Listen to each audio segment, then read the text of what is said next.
it was a challenge raising children as Jews, especially since I had no formal Jewish background.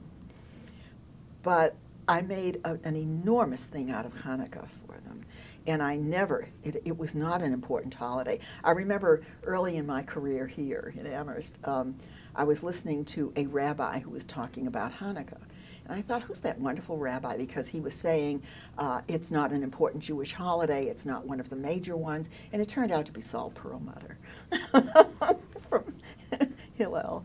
And, but that was exactly the way we looked at it. But with my children, it was difficult because their little friends on the street were all Christian. Christmas was an enormous thing, and I wanted them to see it as positive, but I couldn't make them part of it.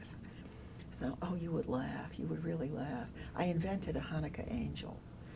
And the Hanukkah angel and I also hate to wrap presents. So it was 3 presents every night for 8 nights, and I was ready to go out of my mind. And the Hanukkah angel would leave a poem under the menorah, under the Chanukah, the menorah.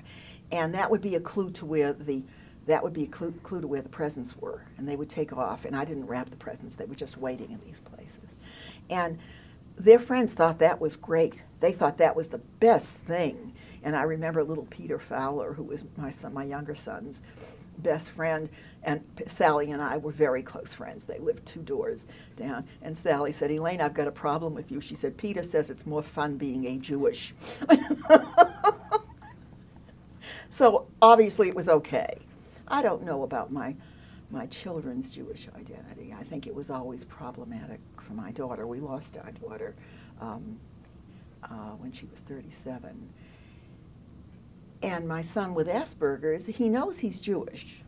The nature of his identity, I don't really know. My other son, the one who went to McGill, is, he's a cultural Jew, and he's a secular Jew.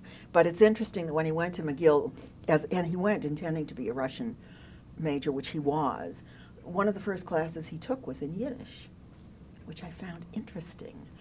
And he was always very close to my father. And he knew that Vilna, as we called it, was a cultural center, even as he was in his teens. So he was very interested in my father's background. And he took Yiddish at McGill, and he learned to write in Yiddish. But you will love this. Eventually, the clash was between Yiddish and Russian. The courses were given at the same time. And he was a Russian major. But he could write Yiddish, and I remember it was so moving. He came in to visit us once, and the only grandparent he knew on my husband's side was my mother-in-law, because his father had been long dead. And he said something to my mother-in-law in Yiddish, and she was a tiny, tiny woman.